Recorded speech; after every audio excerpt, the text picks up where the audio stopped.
अरे भाई ना, अब आखिरी मौका है। कितना नारा लगाना लगाने, 400 लगा दें, 600 लगा दें। अब तो ये सब बात करने का कोई फ़ायदा ही नहीं ना। राज खुल चुका है करीब करीब। और चार चार तारीख को इसकी पुष्टि हो जाएगी। 4 तारीख के पहले किसी का कुछ कहना अभी तो व्यर्थ है, या फ्रस्ट्रेशन की निशानी है बहुत लोगों के लिए जो ऐसी बातें कर रहे हैं। मैं इस मामले पे अब कुछ नहीं कह सकता हूँ। आज चुनाव प्रचार की आखिरी शाम थी। इस बार ख़त्म करके मैं भी कलकत्ता से आ रहा हूँ। बहुत सारे लोग जगह जगह से आज करके आ रहे हैं, क्योंकि मेरा वोट पटना में है। और मैं हर साल हमेशा जब ज़रूरत होती है वोट देने आता हूँ, और पटना ज़रूर आता हूँ। तो अभी आपके सामने गया था, चुनाव प्रचार ख़त्म करके सिर्फ पटना आया हूँ अपना वोट डालने के लिए, अपने कर्तव्य का पालन करने के लिए। हर किसी को वोट डालना चाहिए, और उसी सिलसिले में, उसी कड़ी में मैं सामने हूँ यहाँ पे। अब बाकी जो बातें करूँगा वो 4 तारीख के बाद ही करूँगा। सर, तो अब आखिरी चरण का चुनाव है, क्या लगता है सर? नहीं, मैं तो बोल चुका हूँ, अपनी राय रख चुका हूँ हर जगह। इंडिया ब्लॉक जो है या यूनाइटेड अपोजिशन लगता है बहुत ही अच्छा कर रहा है, बहुत ही अच्छा कर रहा है। रिजल्ट्स अप्रत्याशित होंगे, इंडिया ब्लॉक के फेवर में होंगे। एक तरफ यहाँ कह रहा हूँ, ये भी हमने कहा है कि ममता जी का, और आज जो बंगाल में जो आज उनकी लहर है, पूरे देश में सबसे ज़्यादा, सबसे बड़ा मतदान अगर कहीं हुआ है तो बंगाल में हुआ है। 78%, 80% को टच कर रहा है। और ये जो 7वां चरण है परसों, मैं समझता हूँ उसमें सारे पुराने रिकॉर्ड भी टूट जाएंगे। शायद 80% से भी ऊपर का होगा चुनाव, कम से कम बंगाल में। उस बिना पर मैं कह सकता हूँ कि ममता जी इस बार बिल्कुल स्वीप करेंगी। और इस चुनाव के बाद जो केंद्र का चुनाव है, इंडिया ब्लॉक की मैसिव विक्ट्री के बाद मुझे पूरा विश्वास है कि ममता जी एक गेम चेंजर बनकर सामने उभर कर आएंगी। सर, इंडिया करे कि बंगाल में भी इस पर 0 पर आउट हो जाएंगे? भाई वो कुछ भी कह सकते हैं, उनको तो अभी कहने के अलावा कुछ है नहीं, किया तो कुछ है नहीं उन लोगों ने। अनफॉर्चुनेटली इतना मौका मिला, वो प्राइस राइज पे बात नहीं करते हैं, बेरोज़गारी पे बात नहीं करते हैं, डॉलर पेट्रोल की कीमत जो आसमान को छू रही है उस पर बात नहीं करते हैं, रुपए की कीमत इतनी गिर गई है उस पर बात नहीं करते हैं।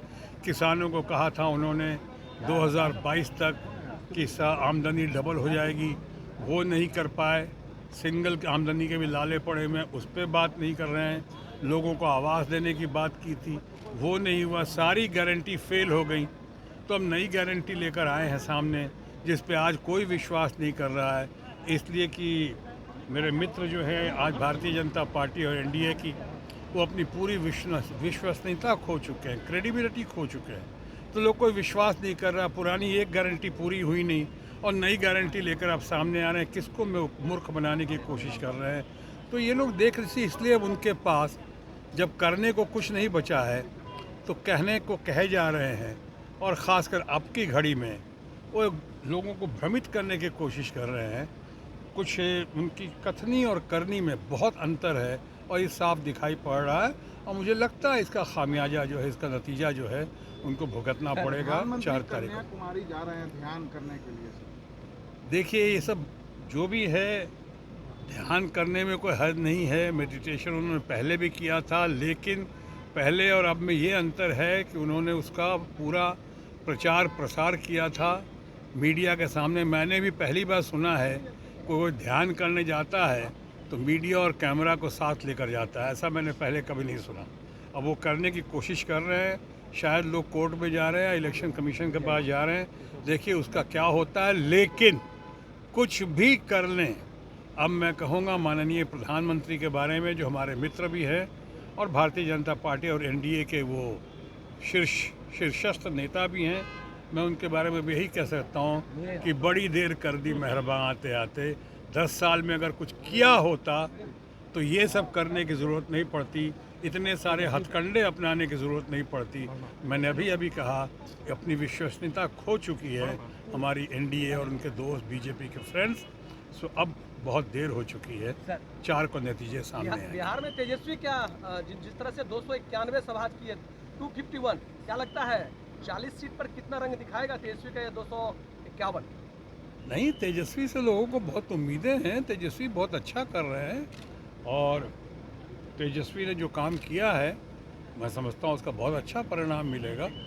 आज युवा पीढ़ी या बाकी लोगों को तेजस्वी के ऊपर बहुत भरोसा है और मैं समझता हूँ कि बहुत अच्छा परिणाम हासिल करेंगे। पटना साहिब से फिर से एक बार रविशंकर प्रसाद है। जी, पटना साहिब से रविशंकर प्रसाद अब है। देखिए, चुनाव प्रचार की शाम खत्म हो चुकी है। अब सबको हमारी शुभकामना और शुभाशीष है। धन्यवाद। Thank you sir.